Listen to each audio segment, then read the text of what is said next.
Hey, it's Randytbird out here in Arizona. Sunday morning, February 20th. A little brisk out this morning, not too bad. Supposed to be 78 today. Gonna be nice.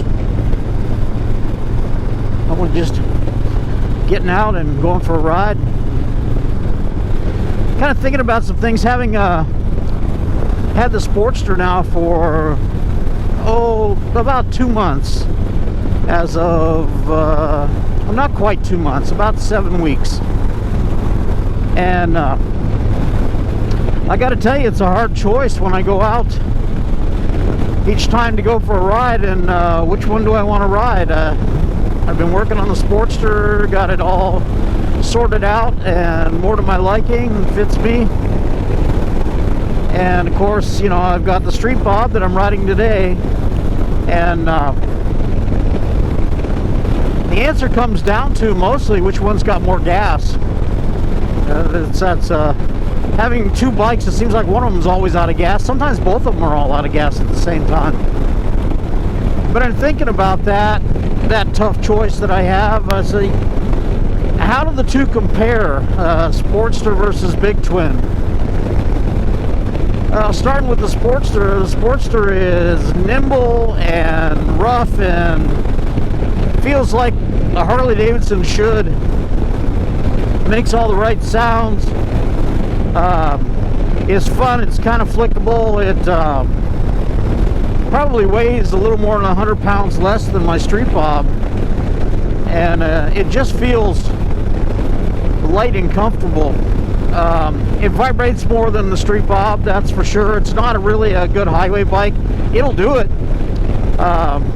No problem there. It'll do the highway speeds. In fact, it's got a real sweet spot at close to 80 miles an hour, which is kind of the freeway speeds around Arizona, 75 to 80. One odd thing is you get out on the highway and it thinks it slows down. People, I don't get it. Now, there's still the people that got to go, you know, try to shoot for the land speed record every time they go out in their minivan or their SUV or whatever they're driving. But most people kind of back off and enjoy the scenery, I think. I know I sure like it out this way. I mean, right now traffic's running right at the speed limit today, 65 out on 87. I could go faster. I might go faster. Oh hell, let's go faster. Get around this car in front of me. And just like that, the Big Twin goes to 75 miles an hour, with just barely a turn of the throttle. Back to the Sportster. The Sportster is very tight feeling as far as suspension wise, and I did change over to progressive shocks, and I'm probably going to do something with the front end here in time. Now but it's just a kick in the ass to ride. It just is so much fun. It just reminds me of why I started riding Harley Davidsons in the beginning. And my first Harley Davidson was a 73 XLCH, a real agricultural beast of a machine. But it was the coolest thing in my life back then. I'll never forget that bike. It caused me a little grief. It was uncomfortable. It blew out headlights, it blew out generators, regulators, and it rattled itself to pieces more than a couple times. But you know, it was mine. It was all mine. It was a Harley Davidson, and it made the right sounds. And at 22 years old, I felt pretty damn cool riding that bike. And but anyway, you know, as one of my earlier videos I alluded to, I was having memories of Sportsters, and then I thought I would have another one again before I left the planet. There's the guy in a Softail Standard, and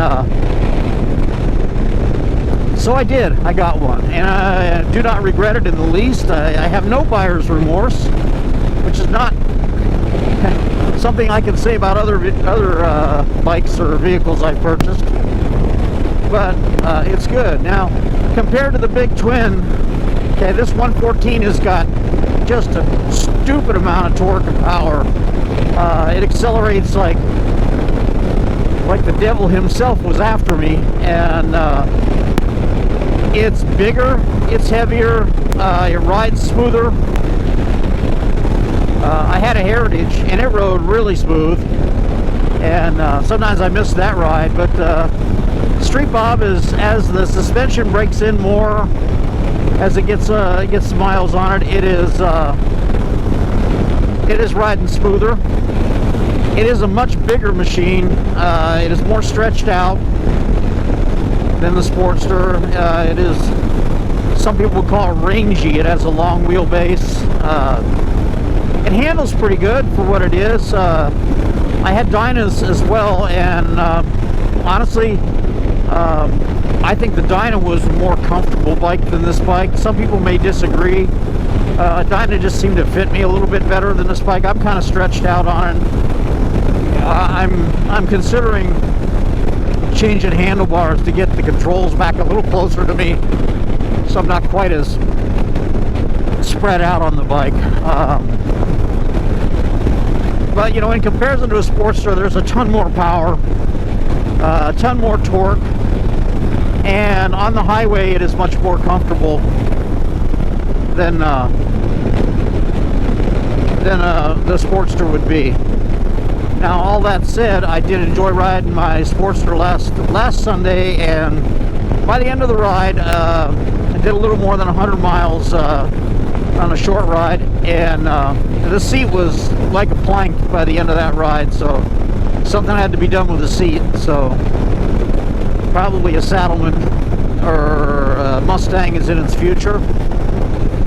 But as far as around town, or, you know, I don't want to say bar hopping, because I really don't do much bar hopping anymore.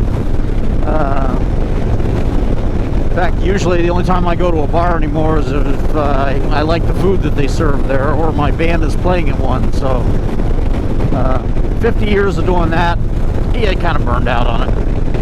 But that's another subject.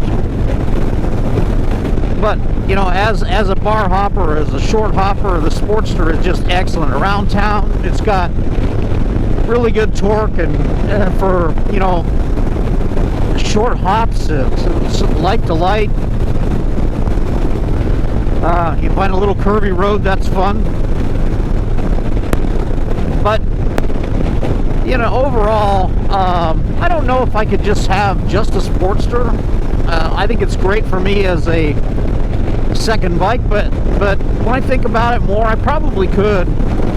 As I get a little older and the bigger bikes become a little bit more cumbersome for me, I think that's probably what I will end my riding life with, my riding career, whatever, not riding, my riding life, let's call it that. It's been my whole life, so it'll probably be the bike that I ride until I can't ride anymore, which is, we all know that'll happen someday, but I'm going to push it as far as I can. It's just a great bike for doing that, these short hops, and my endurance isn't what it used to, and anybody can go 1,000 miles in a day. That's pretty cool. I used to. Don't so much anymore. There's an old Corvette. A friend of mine used to have one of those. I guess last weekend I missed the big car and bike show up in Fountain Hills. I somehow seem to always find out about that show the week after it's done. So, oh well, I don't know really where they publish it, so, or they promote it, so I'm gonna have to watch for that next year. Put myself a tickler in my calendar or something to watch for it. Anyway, I'd be happy to hear your thoughts on Big Twin versus Sportster. I don't consider the Sportster a beginner bike, although you can begin on just about anything other than maybe a road racer style sport bike, you know, with 200 horsepower and all that. That would be pretty crazy to try and learn on something like that. But you know, people say, well, sometimes they say Sportsters are a girl's bike. Well, you know what, I see girls, women really, riding baggers, riding Indians, An Indian is not a small motorcycle. I see them riding Dynas. I see them riding sport bikes.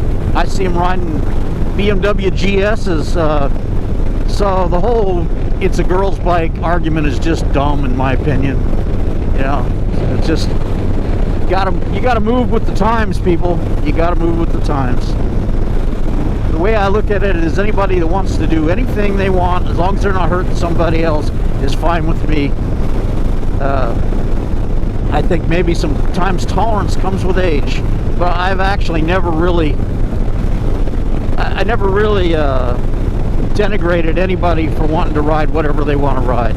You know, I personally don't think I would ever ride a scooter, just because I like having a little bit of power underneath me to get out of situations, and it's just not my thing.